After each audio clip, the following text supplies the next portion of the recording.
Hello friends, नमस्कार। कैसे हैं आप लोग? उम्मीद करते हैं अच्छे होंगे, स्वस्थ होंगे, तैयारी अच्छे से चल रही होगी। तो आज हम हिंदी से संबंधित जो यूपीएससी से जुड़ा हुआ है उसका प्रैक्टिस सेट नंबर 2 आपके सामने लाए हैं। जैसे हमने आपसे वादा किया था कि यूपीएससी का जो हिंदी का पाठ्यक्रम है उस पर आधारित प्रैक्टिस सेट आपको निशुल्क उपलब्ध कराया जाएगा।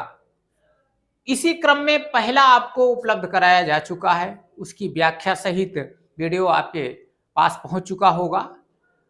आज हम दूसरे प्रैक्टिस सेट पर विस्तार से चर्चा करेंगे और देखेंगे कि कौन कौन से क्वेश्चन उसमें शामिल किए गए हैं। इसमें जो भी क्वेश्चन शामिल किए गए हैं मूलतः जो उत्तर प्रदेश पुलिस भर्ती और प्रोन्नत बोर्ड है उसने अब तक जितने भी एग्जाम कंडक्ट कराए हैं, वो चाहे उत्तर प्रदेश एसआई का हो, उत्तर प्रदेश पुलिस का हो, जेल वार्डन का हो, फायरमैन का हो, या इससे जुड़े जो भी भर्ती प्रोन्नत बोर्ड के द्वारा एग्जाम कंडक्ट कराया गया है उसमें पूछे गए क्वेश्चन शामिल किए गए हैं। साथ साथ उत्तर प्रदेश लोक सेवा आयोग के जो विविध एग्जाम है उसमें पूछे गए क्वेश्चंस इसमें शामिल किए गए हैं और इस उम्मीद के साथ शामिल किया गया है कि ये सीरीज या प्रैक्टिस सेट आपके तैयारी में और मजबूती लाएगा। तो चलिए देर ना करते हुए आज दूसरे प्रैक्टिस सेट पर बात करते हैं कि कौन कौन से क्वेश्चन उसमें शामिल किए गए हैं। तो आइए इस प्रैक्टिस सेट का जो पहला क्वेश्चन देखा जाए कि उसमें क्या है। तो देखिए पहला क्वेश्चन कहा है, रिपु आतन की कंडली कर जोगिन चबात, पीबहु में पागी मनो जुबत जलेबी खात। एक वाक्य दिया गया है, इसमें आपसे पूछा गया है कि यहां कौन सा रस है। इसमें आपसे पूछा गया है कि इसमें कौन सा रस है। तो अब देखिए यदि रिपु, रिपु मतलब यहां शत्रु है, शत्रु रिपु आतन की कुंडली या कंडली या कुंडली कह सकते हैं, जो शत्रुओं के आंतों की कुंडली है, कर जोगिन चबात, उसको निकाल निकाल करके चबा रहे हैं, पीबो में पागी बनो, साथ में पानी की बात की जा रही है। तो ये ऐसी घटनाओं का दृश्य है जहां मन में एक घृणा का भाव उत्पन्न होता है, उस समय का ये दृश्य है। तो इस क्वेश्चन में यदि रस की बात किया जाएगा तो बीभत्स रस यहां कहा गया है। कौन सा रस है? तो बीभत्स रस का यहां उदाहरण है। ठीक है ना। चलिए दूसरे नंबर क्वेश्चन की बात कर लें। निम्नलिखित में से किस रस का अस्थाई भाव क्रोध है? तो जो 9 रस है, 9 रस का अस्थाई भाव है। अब देखो वीर रस का क्या होता है स्थायी भाव? उत्साह। बीभत्स का युगुप्सा या जुगुप्सा कह ले, बीभत्स का क्या होता है?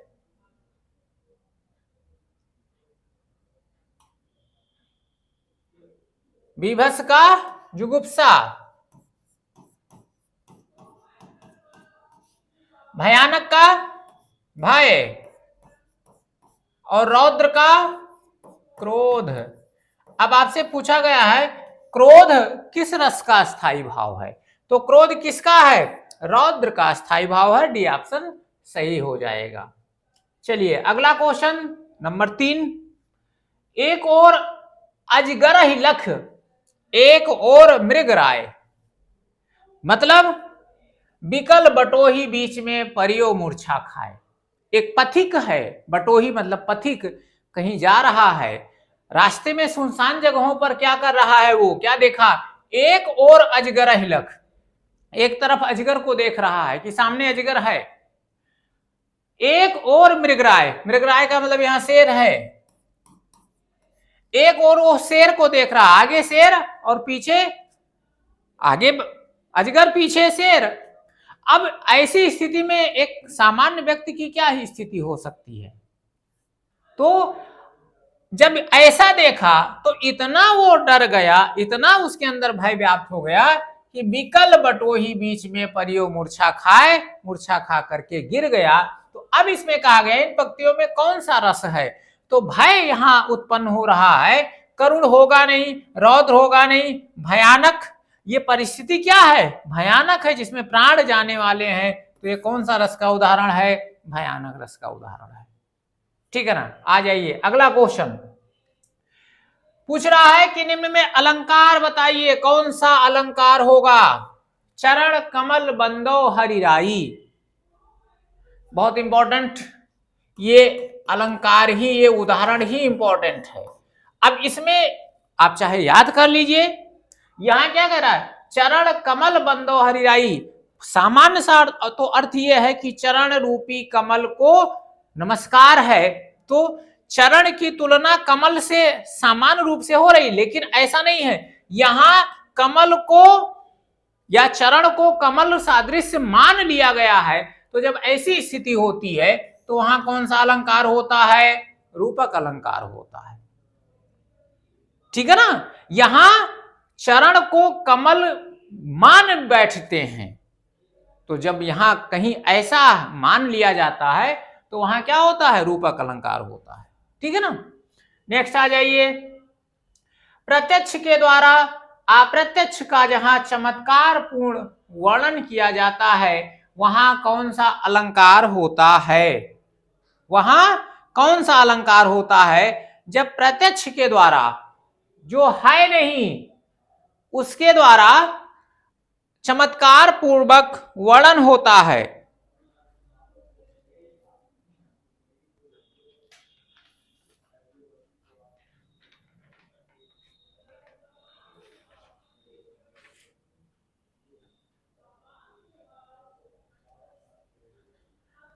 तो कौन सा अलंकार होगा?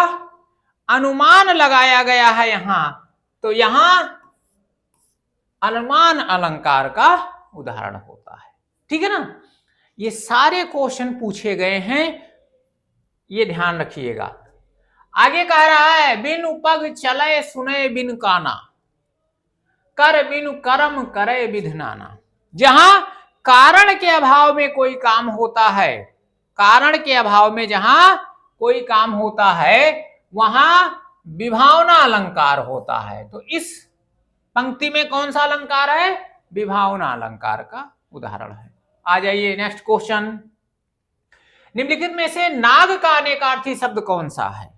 नाग ये अनेकार्थी शब्द, तो नाग का अनेकार्थी शब्द मोक्ष होगा नहीं, रथ होगा नहीं, पारा होगा नहीं, हाथी। हाथी को भी नाग का या नाग, हाथी का पर्यायवाची भी नाग होता है। ठीक है ना। तो नाग का अनेकार्थी शब्द क्या हो जाएगा? हाथी हो जाएगा। आ जाइए नेक्स्ट क्वेश्चन, सर्प मेघ हरणी किस शब्द के अनेकार्थी शब्द हैं? ठीक है ना। तो सड़ंग होगा नहीं, नारंग है नहीं। सर्प का पर्यायवाची नारंग होता है, मेघ सॉरी सारंग होता है, मेघ का भी सारंग होता है, हरण का भी सारंग होता है। तो सर्प मेघ हरण किस शब्द के अनेकार्थी शब्द हैं? सारंग के हैं। ठीक है ना। चलिए नेक्स्ट क्वेश्चन, द्विज के अनेकार्थी शब्दों में निम्नलिखित में से कौन सा एक शब्द नहीं है? अब द्विज मतलब पक्षी भी होता है, द्विज मतलब ब्राह्मण भी होता है। तो द्विज का जो अनेकार्थी शब्द होगा वो दांत नहीं होगा। बाकी द्विज मतलब पक्षी, द्विज मतलब विदेह और द्विज मतलब ब्राह्मण भी होता है। ठीक है ना। आ जाइए अगला क्वेश्चन, अभय और उभय शब्द युग्म का सही अर्थ बताइए। तो अब देखो, उभय मतलब क्या होता है? दोनों। और अभय बिना भय के, मतलब जिसके अंदर कोई भय ना हो, तो निर्भय। तो इसमें क्या हो जाएगा? पहले अभय है तो अभय का मतलब निर्भय, और उभय मतलब दोनों, ये हो जाएगा। गलती से देखिए ये ना लगा दीजिए कि दोनों और निर्भय यहां है। ऊपर शब्द आपको ध्यान रखना है, पहले अभय है तो अभय मतलब निर्भय और उभय मतलब दोनों। तो इस क्वेश्चन का आंसर क्या हो जाएगा? ए हो जाएगा। चलिए 11 नंबर क्वेश्चन क्या कह रहा है, आधि व्याध शब्द युग में आधि का अर्थ क्या होता है? तो व्याधि का मतलब भी रोग होता है और आधि का मतलब भी रोग होता है। अंतर क्या है? जब व्याधि लिखा रहेगा तो शारीरिक रोग की बात की जाती है, और जब आधि लिखा है, क्योंकि आधि का मतलब पूछा है, तो जो मानसिक कष्ट होता है उसको आधि कहते हैं। जैसे शारीरिक कष्ट जो हो, शारीरिक कष्ट हो उसको व्याधि कहा जाता है, कोई शारीरिक रोग हो तो व्याधि कहा जाता है, और जब मानसिक कष्ट कोई हो तो उसको क्या कहते हैं, आधि कहते हैं। तो यहाँ आधि का मतलब क्या होगा, मानसिक कष्ट होगा। ठीक है ना। आ जाइए अगला, पशु, पांशु और पण का क्रमशः सही अर्थ बताइए। अब देखो पशु का मतलब क्या होगा यहाँ भाई, देखो पशु का मतलब जानवर होता ही है। अब देखो जानवर इसमें कहीं है, हाँ ये जानवर है, यहां भी है, यहां भी है। अब आ जाइए, पण का मतलब क्या होता है। अब देखो पण यहां क्या है, और पांशु, पण देखो तीसरे स्थान पर है, तो पण का मतलब मूल्य होता है, तो मूल्य तीसरे स्थान पर होना चाहिए। तो कहां, ये देखो जानवर और मूल्य, तो 5 का मतलब रेत होता है। इस क्वेश्चन का आंसर क्या हो जाएगा, डी ऑप्शन हो जाएगा। आ जाइए 13 नंबर क्वेश्चन, व्याप्त शब्द में कौन सी संधि है। संधि पहचानने का तरीका आपको बताया गया था कि यदि बीच का वर्ण या वा हो और उसके पहले कोई आधा व्यंजन हो, स्वर रहित व्यंजन हो, आधा व्यंजन हो, बीच में या हो या वाह हो और उसके पहले आधा कोई व्यंजन हो, तो वहां कौन सी संधि होती है, वहां यण संधि होती है। तो व्याप्त में देखो बीच में या है और उसके पहले आधा व्यंजन है, तो कौन सी संधि हो गई, यण संधि का उदाहरण हो गया ये कौन सा संधि हो गया, विधनाप्त, यण संधि का उदाहरण हो गया। अगला क्वेश्चन, सत्याग्रह शब्द का संधि विच्छेद कौन सा होगा। अब जब आपको बताया गया था कि बीच के वर्ण में बड़ा बड़ी ई या बड़ा ऊ का मात्रा हो तो कौन सी संधि होती है, दीर्घ संधि होती है। अब इसको तोड़ेंगे तो आ और आ मिलकर बड़ा हुआ है, तो सत्य, सत्य कहां है, ये है, और आग्रह होगा तो सत्य के लिए आग्रह बराबर सत्याग्रह, डी ऑप्शन सही हो जाएगा। नेक्स्ट क्वेश्चन आ जाइए, अतएव शब्द का संधि विच्छेद क्या होगा, तो ये विसर्ग संधि का उदाहरण है, अतः धन यो बराबर अतएव, अतः धन यो बराबर अतएव, ये सब ये ऑप्शन आपका सही हो जाएगा। 16 नंबर क्वेश्चन पर बात कर ले, निम्नलिखित में से कौन सा काटना का तत्सम है।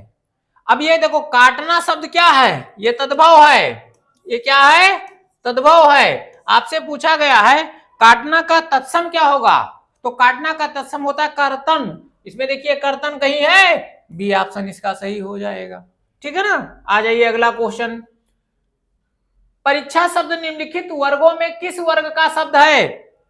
तो जहां देखो जहां छा लगा हो ये तद्भव है, क्या है, तद्भव। और यदि किसी शब्द में के अंत में छा आए, क्षत्रिय वाला, तो ये हो जाएगा तत्सम शब्द, तत्सम शब्द।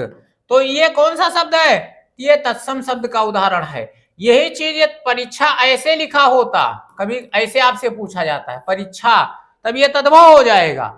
चूंकि ये छा आया है संयुक्त व्यंजन, इसलिए तत्सम शब्द का उदाहरण है। आ जाइए अगला क्वेश्चन 18 नंबर, संस्कृत के ऐसे शब्द जिन्हें हम ज्यों का त्यों हिंदी में प्रयोग करते हैं वो क्या कहलाते हैं, तो उनको क्या कहते हैं, ये आपको बताया गया है, जानते भी होंगे, वो तत्सम शब्द कहलाते हैं। अगला क्वेश्चन, साखी शब्द का मूल, साखी का मूल तत्सम शब्द क्या है। साखी, तो साखी का जो तत्सम शब्द होगा वो साक्षी होगा, क्या होगा, साक्षी होगा, डी ऑप्शन इसका सही आंसर हो जाएगा। अगला क्वेश्चन, अमेय का पर्यायवाची, अमेय का मतलब होता है अमृत, तो अमृत का पर्यायवाची क्या होगा, सुधा हो जाएगा, क्या हो जाएगा, सुधा हो जाएगा। नेक्स्ट, नागर का पर्यायवाची क्या होगा, नागर मतलब नगर नहीं होता है, ढोल भी नहीं होगा, ग्रामवासी भी नहीं होगा, नागर का मतलब होता है चतुर, तो इसका पर्यायवाची क्या हो जाएगा, चतुर, भी ऑप्शन सही हो जाएगा। नेक्स्ट आ जाइए, मिलान करना है कुछ पर्यायवाची को दिया गया है यहां, देखो भाई यहां शब्द दिया है, पर्यायवाची दिया है, इंद्र का अमृत का, अंबर का हो गया व्योम, सी का वन हो गया। उसके बाद में अभिलाषा का हो गया आकांक्षा, तो सी का वन देखो कहीं है, सी का वन है यहां, डी का 2 है, डी का 2 है, ए का 4 इंद्र का वासव होता है, और बचा क्या, अमृत का पीयूष होता है। तो ए का 4 ये हो गया, बी का 3, सी का 1, डी का 4, बी ऑप्शन इसका सही हो गया। ठीक है ना। आ जाइए नेक्स्ट क्वेश्चन। निम्नलिखित में से कौन सा भाग्य का पर्यायवाची नहीं है? नहीं है पूछा है, नहीं है। प्रारब्ध, प्रारब्ध का मतलब भाग होता है, भवितव्य का मतलब भी भाग होता है, नियति का मतलब भी भाग होता है, नियत का मतलब भाग्य नहीं होता है। जैसे कहा नहीं जाता आपके नियत में खोट है, ईमान, इस नियत का मतलब क्या होगा, इस नियत का मतलब होता है ईमान, इस नियति या नियति, इसका मतलब होता है भाग्य। अंतर समझिएगा। तो ये आपका सही आंसर हो जाएगा, ये भाग्य का पर्यायवाची नहीं है। ठीक है ना। नेक्स्ट आ जाइए। निम्न में किस विकल्प में सही विलोम युग्म नहीं है? ये इस पर जरूर ध्यान रखिएगा, नहीं है। जटिल का सरल होता है, यहां है। आसक्ति का, अब देखो नास्तिक किसका विलोम होता है, नास्तिक तो आस्तिक का होता है ना, आस्तिक का होता है, यहां आसक्ति लिखा है, यही आपका विलोम सही युग्म नहीं है। झुकाव का तनाव होगा ही, मिलन का वियोग होता ही है। आ जाइए 25 नंबर क्वेश्चन। शाश्वत का विलोम क्या होगा? शाश्वत मतलब लगातार होता है, ठीक है ना। तो इसमें क्या हो जाएगा शाश्वत का विलोम? शाश्वत का विलोम तो लगातार का मतलब नस्वर, अनस्वर का मतलब क्या होगा, जो भंगुर ना हो, जो कभी रुके ना, तो यहां क्या हो जाएगा, शाश्वत का विलोम नस्वर हो जाएगा। ठीक है ना। आ जाइए, पर्यायवाची आपका अनस्वर हो जाता। कह रहा है कि महिला जब भाषण दे रही थी उसकी आवाज में आकर्षण था, निम्न में कौन सा इस वाक्य में प्रयुक्त आकर्षण शब्द का विलोम नहीं है? विलोम नहीं है, तो आकर्षण का विलोम कौन सा नहीं है भाई?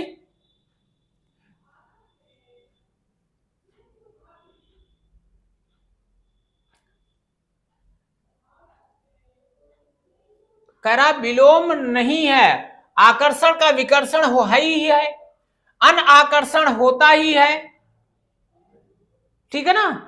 अपकर्षण, ये यहां विलोम है, कर लो इसको, विलोम है, निम्न में कौन सा विलोम है? तो इसका आंसर क्या हो जाएगा, आकर्षण क्या क्या हो जाएगा, विकर्षण हो जाएगा। आकर्षण का क्या हो जाएगा, विकर्षण हो जाएगा। ठीक है ना। आ जाइए अगला क्वेश्चन। कौटिल्य का विलोम क्या होता है? तो कौटिल्य का विलोम इसमें क्या हो जाएगा, आर्जव हो जाएगा। सी ऑप्शन आपका सही आंसर हो जाएगा। अगला क्वेश्चन, निम्न में से वाक्य के शुद्ध रूप का चयन कीजिए, इसमें कौन सा वाक्य शुद्ध है? तो देखो, पिछले सोमवार को स्कूल बंद रहेगा।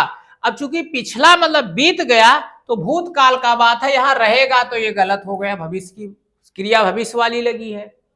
पिछले सोमवार को स्कूल बंद था, हाँ ये आपका सही हो जाएगा। और देख लिया जाए, पिछले सोमवार को स्कूल बंद है, ये गलत हो जाएगा। पिछले होना है, चूंकि बंद, यहां देखो चूंकि जब पिछले की बात की जाती है तो वहां भूतकाल की क्रिया होगी, जो था है वही सही हो जाएगा। तो बी ऑप्शन इसका सही हो जाएगा। नेक्स्ट आ जाइए। निम्नलिखित वाक्यों में से कौन सा वाक्य शुद्ध है? इसमें छांटिए। भांडा फूटने पर उसकी गर्दन लज्जा से नीचे हो गई। सर होता है, गर्दन नहीं है, सर लज्जा से नीचे हो जाता है, ये गलत हो गया। भाषा के मानकीकरण के लिए व्याकरण जरूरी है, हाँ ये आपका सही वाक्य हो जाएगा। ठीक है ना। आगे, इस चिकित्सालय में सर्वोत्कृष्ट रोगों की नहीं, सर्वोत्कृष्ट रोग कभी सर्वोत्कृष्ट नहीं होता है। राम का दर्शन पाकर अहल्या धन्य हुई। दर्शन कैसे शब्द हैं? बहुवचन वाले शब्द हैं, क्रिया इसके साथ बहुवचन होनी चाहिए। तो इस क्वेश्चन का आंसर क्या हो जाएगा? बी हो जाएगा। आ जाइए अगला क्वेश्चन। वर्तनी की दृष्टि से शुद्ध शब्द कौन सा है? कौतूहल होता है, ये गलत। कौतूहल होता है, ये गलत है। कौइत्री होता है, ये गलत है। कालिदास, ये सही है। कालिदास यही सही है, सी ऑप्शन हो गया। नेक्स्ट आ जाइए। किस विकल्प में वर्तनी की दृष्टि से सभी शब्द शुद्ध हैं? देखिए, पहला ऑप्शन क्या है? ऐच्छिक, हरितिमा, सार्वजनिक। इस पर आ जाइए। संन्यास पर, इस पर अंक की बिंदी नहीं लगा है, ये गलत है। पूजनीय आधा जा होगा, ये भी गलत है। नहीं, ये पूजनीय सही है। ऐतिहासिक गलत है, ये गलत है। प्रामाणिक होता है, प्रमाणिक नहीं, ये गलत है। ये आपका सही होगा, तीनों शब्द सही है। ठीक है ना। आ जाइए 32 नंबर क्वेश्चन। वर्तनी की दृष्टि से निम्नलिखित में से शुद्ध शब्द कौन सा है? अब देखो, कंफ्यूज मत होना। जब यहां अनुग्रह लिखा जाता है तो अनुग्रह ऐसे लिखा जाता है, लेकिन जब अनुग्रहित लिखा जाता है, ये बहुत पूछा जाता है, तो री का मात्रा लगता है, अनुग्रहित लिखा जाता है। ठीक है ना। तो इसका ऑप्शन बी हो जाएगा। ठीक, आ जाइए।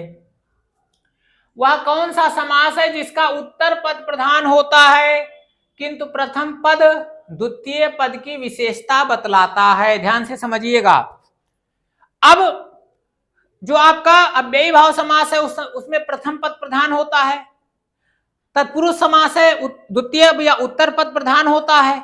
लेकिन उत्तर पद प्रधान कह रहा है, उत्तर पद प्रधान है किंतु प्रथम पद द्वितीय की विशेषता बताता है। इसका मतलब प्रथम विशेषण है। तो जब प्रथम पद विशेषण और उत्तर पद प्रधान होता है तो वो कर्मधारय समास होता है। कौन सा? कर्मधारय समास होता है। आ जाइए नेक्स्ट क्वेश्चन। निम्नलिखित वाक्यांश को ध्यान पूर्वक पढ़िए और बताइए कि यह किस समास का उदाहरण है। अब देखो, जल में समाधि मतलब जल समाधि, ये आपका विग्रह है और ये समास है। तो जहां में पर लगा है, कारक की विभक्ति लगी है, वहां तत्पुरुष समास होता है। तो ये क्या है? में या पर, तत्पुरुष समास। और कौन सा? अधिकरण तत्पुरुष है। कौन सा? ये अधिकरण तत्पुरुष का उदाहरण है। ठीक है ना। आ जाइए नेक्स्ट क्वेश्चन। पीतांबर में कौन सा समास है? पीत है जिसका अंबर, और पीत है जो अंबर। अब यहां देखिए, यहां इसमें बहुब्रीहि और कर्मधारय दोनों सही है, दोनों एग्जाम में आ जाते हैं। जब अब वो कैसे आप डिफाइन करेंगे कि पीतांबर में कौन सा समास है? ऐसे यदि आपसे पूछ लिया जाए तो बहुब्रीहि भी सही है और कर्मधारय भी सही है। लेकिन जब पीतांबर का, देखिए पीतांबर का जब विग्रह हो, पीत है जिसका अंबर, जिसका अंबर अर्थात कृष्ण या भगवान राम या विष्णु, जब ये कहा जाएगा तब यहां बहुब्रीहि होगा। और जब ऐसे लिखा जाए, पीत है जो अंबर, पीत है जो अंबर, अर्थात अंबर की विशेषता क्या है? वो पीला है। तो जब इस तरीके से विग्रह होगा तब वो कर्मधारय का उदाहरण हो जाएगा। तो ये हमेशा जो है इस पर ये डिस्प्यूट रहता है। तो एग्जाम में यदि ऐसे आ जाएगा तब आप निरुत्तर हो जाएंगे, चाहे बहुब्रीहि लगाइए चाहे कर्मधारय लगाइए।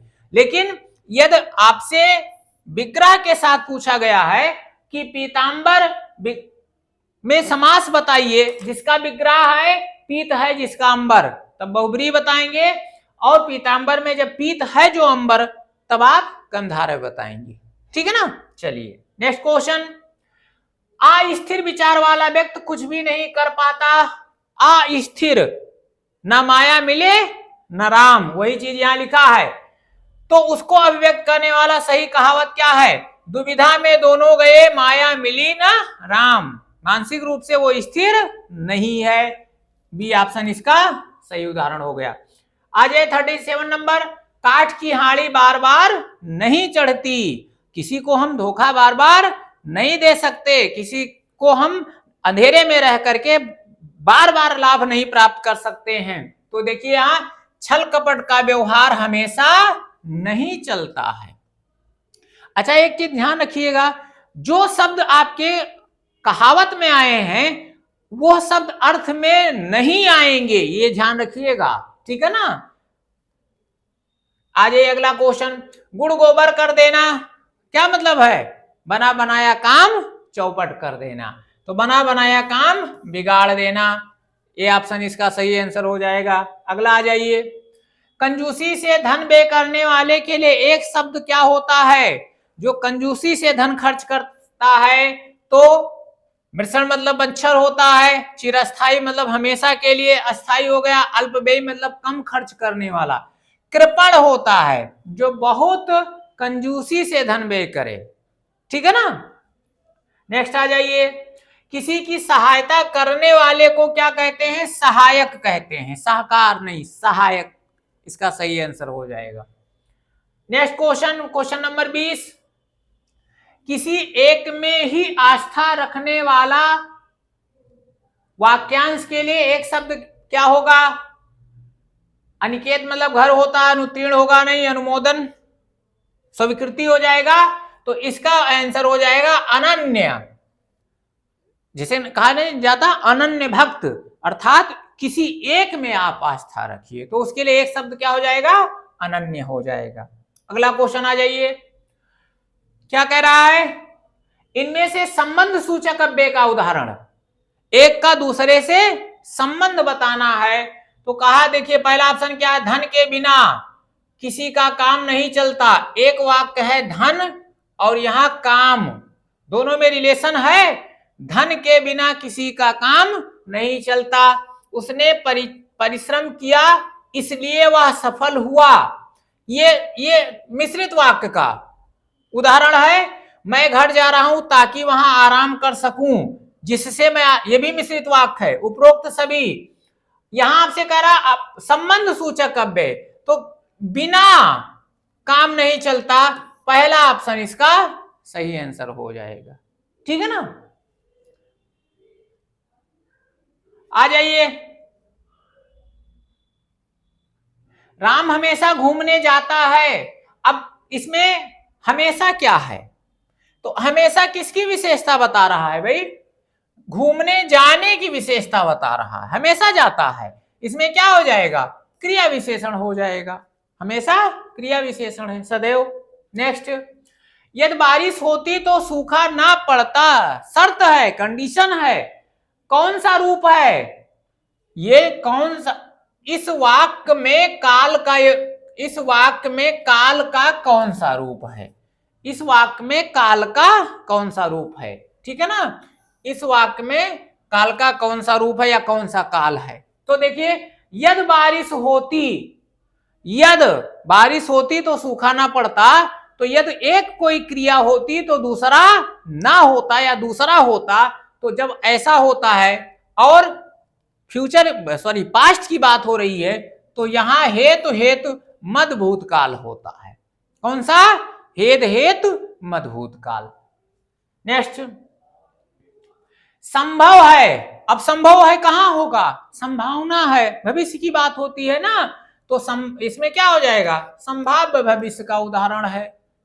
नेक्स्ट आ जाइए, 46 नंबर क्वेश्चन क्या कह रहा है?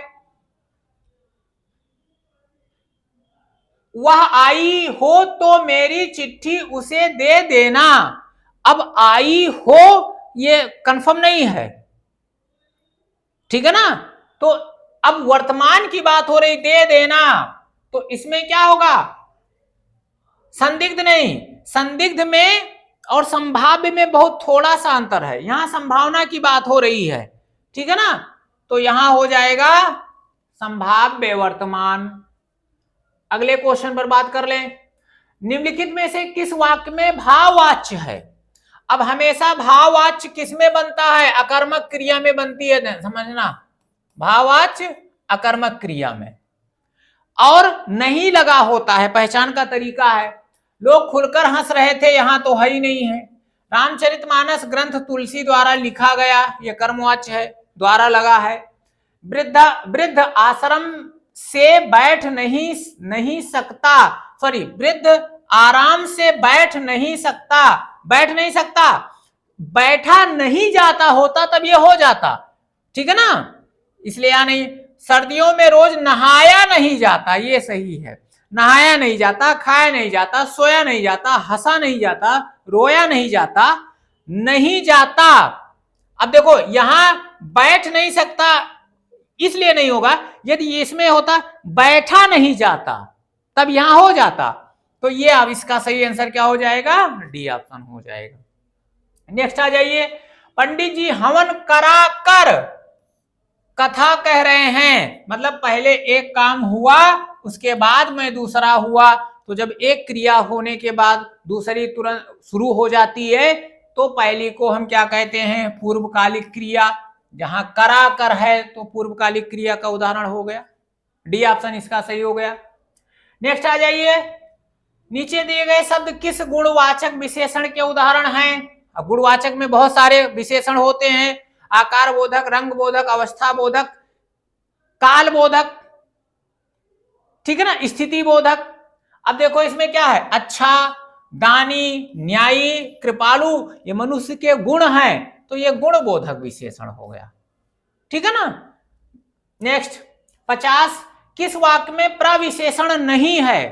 प्रविशेषण क्या होता है? जो विशेषण की विशेषता बताता है। तो देखो आजकल संतरे कुछ ज्यादा खट्टे हैं, अब खट्टा तो विशेषण है और ज्यादा खट्टे हैं, यहां प्रविशेषण है? कहा नहीं है, तो इसमें तो है भाई। अरे बहुत ही सुंदर फूल है, सुंदर विशेषण और बहुत ही प्रविशेषण। भूख लगी है मुझे थोड़ी सी, प्रविशेषण हो गया। बच्चे समझदार हो गए, इसमें प्रविशेषण नहीं है। यदि यही हो जाता बच्चे बहुत समझदार हो गए तब यहां भी प्रविशेषण हो जाता। आ जाइए 41 नंबर क्वेश्चन, मौसम आज कुछ सुहावना सा है, वाक्य में सुहावना, अब ये विशेषण है भाई, मौसम की विशेषता बता रहा है नहीं बता रहा है, तो यहां क्या है? सुहावना क्या है? ये विशेषण है। नेक्स्ट आ जाइए, दिए गए विकल्पों में उन्नत शब्द क्या दर्शाता है? उन्नति, उन्नति, समृद्धि, ये विशेष है, ये विशेष शब्द है, संज्ञा शब्द है। आ जाइए नेक्स्ट क्वेश्चन, आंसू काव्य जो है उसके रचनाकार कौन से हैं? तो आंसू के रचनाकार कौन है? जयशंकर प्रसाद जी हैं, डी ऑप्शन इसका सही हो जाएगा। तुमड़ी के शब्द के लिए साहित्य अकादमी पुरस्कार किस रचनाकार को दिया गया? तो बद्री नारायण जी को इसके लिए साहित्य अकादमी का पुरस्कार दिया गया था, ठीक है ना। आ जाइए अगला क्वेश्चन, हिंदी भाषा के लिए साहित्य अकादमी पुरस्कार के प्रथम विजेता कौन थे? प्रथम विजेता कौन थे? तो प्रथम विजेता थे माखनलाल चतुर्वेदी जी को साहित्य अकादमी का पुरस्कार पहली बार प्राप्त हुआ था। नेक्स्ट आ जाइए, उपविराम का प्रयोग इनमें से किस वाक्य में हुआ है? ठीक है ना, उपविराम, उपविराम, अल्प विराम, अर्ध विराम, पूर्ण विराम, तो उपविराम कौन से हैं? इसको हम उपविराम कहते हैं। ये आपका क्या है? अर्ध विराम है। ये क्या है? अल्प विराम है। ये क्या है? पूर्ण विराम है। अब देखो इसमें ये चिन्ह कहां लगा है? ये चिन्ह लगा है बी ऑप्शन में, ठीक है ना। आ जाइए अगला क्वेश्चन, जब वाक्य में एक समान अधिकरण का प्रयोग हो तो वहां किस विराम चिन्ह का प्रयोग किया जाता है? एक समान अधिकरण, जैसे मान लिया जाए, देखिए ऐसे जैसे लिखा है, किसी की डिग्री दिखानी है, बीए, फिर एमए, फिर यदि बीएड, ऐसे यदि आपको डिग्री दिखानी है समान अधिकरण है तो यहां अल्प विराम नहीं आएगा, यहां अर्ध विराम चिन्ह का प्रयोग होता है। तो यहां समान अधिकरण पूछा गया है तो यहां कौन सा चिन्ह प्रयोग होगा, अर्ध विराम का चिन्ह प्रयोग होगा। ठीक है ना। आ जाइए अगला क्वेश्चन, कड़वाहट शब्द में प्रत्यय कौन सा है। तो कड़वाहट में कौन सा प्रत्यय है, आहट प्रत्यय है, सी ऑप्शन हो गया इसका। 59 नंबर क्वेश्चन, कृदंत शब्द या कृत प्रत्यय का कौन सा उदाहरण है। तो दो तरीके से प्रत्यय होते हैं, कृत और तदित। तो कृत प्रत्यय जब क्रिया या धातु में प्रत्यय जोड़ करके कोई शब्द बनता है तो वो कृत प्रत्यय कहलाता है, और ऐसे शब्द कृदंत कहलाते हैं। तो देखो इसमें क्रिया खेलना, खेल से बना खिलाड़ी, खेल आपका धातु है और इसमें बना खिलाड़ी, तो ये आपका कौन सा प्रत्यय है, कृदंत प्रत्यय का उदाहरण है। आ जाइए इस प्रैक्टिस सेट का लास्ट क्वेश्चन, क्योंकि उम्मीद है आपके जो एसआई के क्वेश्चन में 60 क्वेश्चन हिंदी रहेगी, तो इसीलिए प्रैक्टिस सेट आपका 60 क्वेश्चन का होगा। तो इस क्वेश्चन या इस प्रैक्टिस सेट का ये लास्ट क्वेश्चन, बा उपसर्ग किसमें लगा है। ये उर्दू के उपसर्ग हैं, ठीक है ना। बा उपसर्ग, उपसर्ग वह शब्द होते हैं जो किसी शब्द के पहले लगते हैं, प्रत्यय शब्द के बाद में लगते हैं और उपसर्ग शब्द के पहले लगते हैं। तो अब देखो बा तो इसमें शब्द सब जगह है, लेकिन उपसर्ग वही माना जाएगा जब आप इस उपसर्ग को हटाने के बाद बाकी जो इधर शब्द बचे वो अर्थ देने वाला हो, तब वहां उपसर्ग माना जाएगा। अब मान लिया जाए यहां बा हटा दें, बा उपसर्ग, तो दबू को तो कोई शब्द है नहीं, इसलिए यहां नहीं होगा। बा हटा दे तो दनाम शब्द होगा नहीं, बा हटा दें तो दहजमी तो होगा नहीं। तो अब देखो बा हटा दे तो दौलत, बा प्लस दौलत, ठीक है ना। दौलत, बा दौलत मतलब दौलत के साथ, बदौलत, ठीक है ना, बदौलत। अब वैसे अलग अलग करेंगे तब अर्थ अलग हो जाएगा। तो यहां बा उपसर्ग यहां लगा है, तो इस क्वेश्चन का आंसर सी ऑप्शन हो जाएगा। तो यह था आपका प्रैक्टिस सेट नंबर 2 और उसकी संपूर्ण व्याख्या। उम्मीद करते हैं आपको वीडियो अच्छा लगा होगा। यदि वीडियो अच्छा लगा हो तो वीडियो को लाइक कर दीजिए, शेयर कर दीजिए, और चैनल पर नए हैं तो चैनल को सब्सक्राइब कर लीजिए। अगला जो आपका होगा वो प्रैक्टिस सेट 3 होगा, उसमें भी ऐसे ही महत्वपूर्ण क्वेश्चन आपके सामने लाया जाएगा। तो आज के लिए इतना ही, धन्यवाद, जय हिंद।